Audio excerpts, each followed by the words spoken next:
ഇന്ന് day 82 ആണ്. And today's question is, if you got a new tattoo, what would it be on?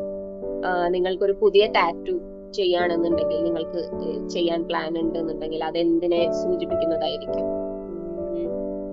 First of all, എനിക്ക് ഈ tattoo കാണാനും ഇഷ്ടാ, കയ്യിൽ കിട്ടിയാൽ കൊള്ളാം എന്നൊക്കെ ഉണ്ട്. പക്ഷെ പെയിൻഫുൾ ആണല്ലോ ഈ ടാറ്റൂസ് ഒക്കെ. അപ്പോൾ എനിക്ക് അങ്ങനെ മേത്ത് ഇങ്ങനെ പെയിൻഫുൾ ആക്കിയിട്ട് ചെയ്യണത് ഇഷ്ടമല്ല. ഈവൺ ഒരു ബ്ലഡ് ടെസ്റ്റ് പോലും എനിക്ക് ഭയങ്കര പേടിയുള്ള കാര്യമാണ്.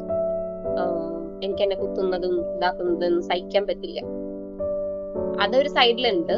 പക്ഷെ in case if I get A tattoo, എനിക്ക് ഇങ്ങനെ യൂണിവേഴ്സ് ആയിട്ട് അലൈൻഡ് ആയ പോലെ അങ്ങനത്തെ എന്തെങ്കിലും ഒരു തീം ബേസിൽ ചെയ്യാൻ ഇഷ്ടമാണ്. പിന്നെ മൂൺ, പിന്നെ എന്താ പറയാ, ഗ്രാറ്റിറ്റ്യൂഡ്, അബണ്ടൻസ്, അതിനൊക്കെ റിലേറ്റ് ചെയ്തിട്ട് കണക്ട് ചെയ്തിട്ടുള്ള ഒരു സിമ്പിൾ ടാറ്റു. ഭയങ്കര വലുതൊന്നും വേണ്ട, സിമ്പിൾ ആയിട്ടുള്ള എന്തെങ്കിലും ഒരു ടാറ്റു.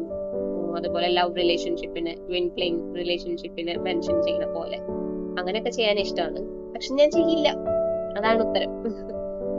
സോ നിങ്ങൾക്ക് എന്തെങ്കിലും അങ്ങനെ ഒരു ടാറ്റു ചെയ്യാൻ ആഗ്രഹമുണ്ടെങ്കിൽ, അല്ലെങ്കിൽ നിങ്ങൾ പുതിയതായിട്ട് ഒരു ടാറ്റു അടിക്കുകയാണെന്നുണ്ടെങ്കിൽ എന്തിന്റെ ടാറ്റു ആണ് ചെയ്യുക എന്നുള്ളത് കോമെന്റിൽ ഷെയർ ചെയ്യുക. ഓക്കെ, സോ നെക്സ്റ്റ് ക്വസ്റ്റ്യൻ ആയിട്ട് നാളെ കാണാം.